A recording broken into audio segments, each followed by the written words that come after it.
Panorama group, जो सोचता है वो करता है। आपके अपने सपनों का आशियाना।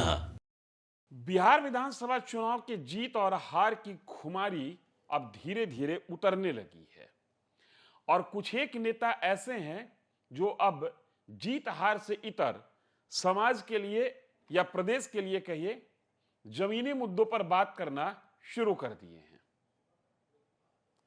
हम चर्चा करने जा रहे हैं उस नेता के बारे में जो चुनाव के पहले बिहार में बहुत बड़ा तूफान लेकर चला था।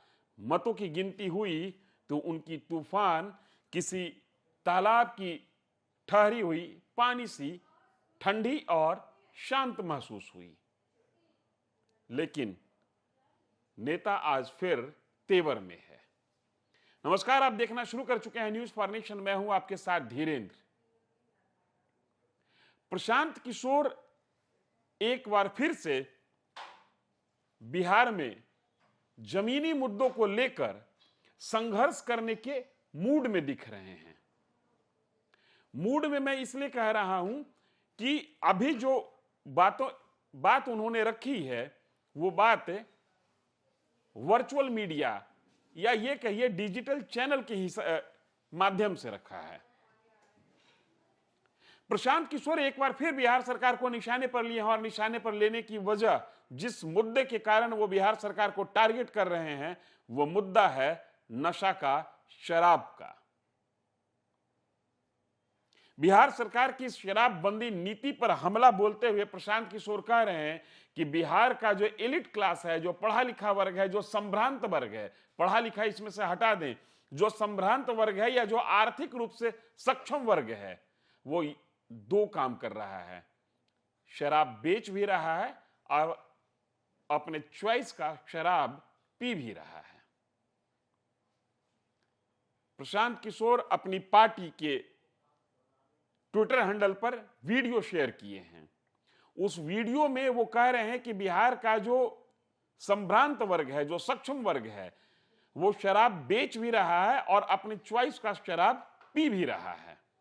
लेकिन जो गरीब तबका है वो शराब के कारण जेल जा रहा है। जो बात वो कह रहे हैं उस बात के मुताबिक ऐसा लगता है कि प्रशांत किशोर कह रहे हैं कि शराब बिहार में उत्तर से लेकर दक्षिण तक और पूरब से लेकर पश्चिम तक उपलब्ध है।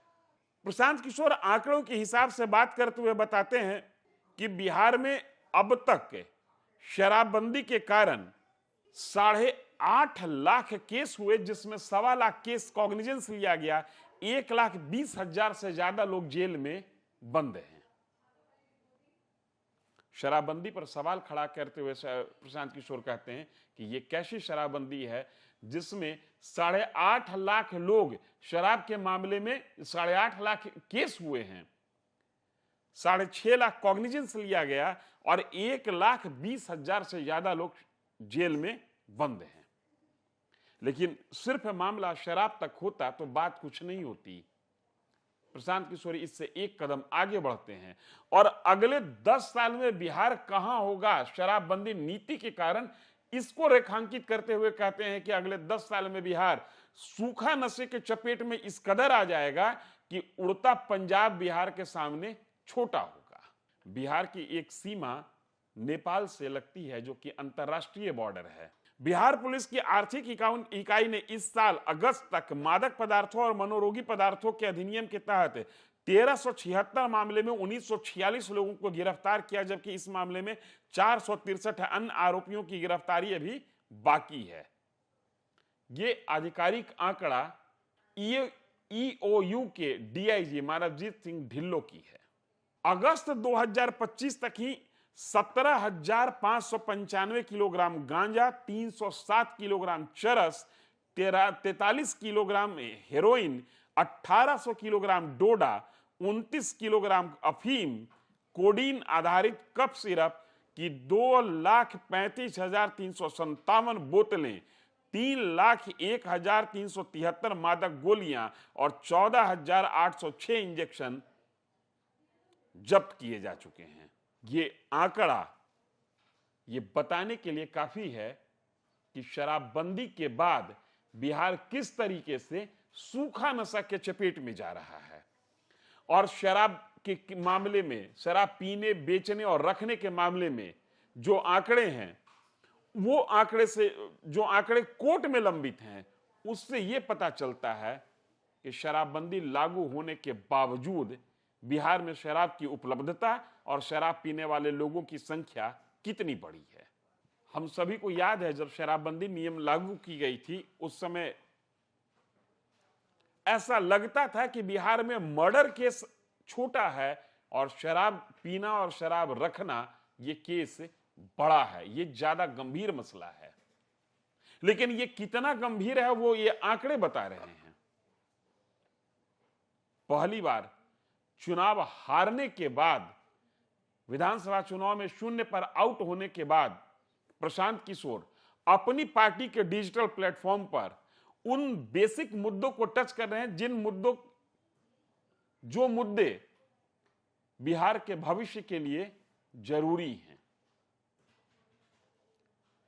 शराबबंदी नीति की समीक्षा होनी चाहिए और सूखा नशा पर गवर्नमेंट क्या काम कर रही है और उसको कंट्रोल करने के लिए क्या क्या मानक तय किए जा रहे हैं, इस पर भी प्रशांत किशोर ने सवाल खड़ा किया है।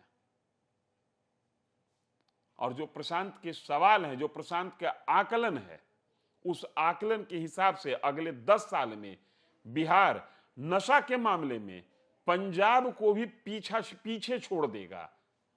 गौरतलब है कि पंजाब ड्रग्स को लेकर एक बार इतना चर्चा में आ गया था, ये क्षेत्र, ये राज्य, कि पंजाब के बारे में उड़ता पंजाब कहा जाने लगा।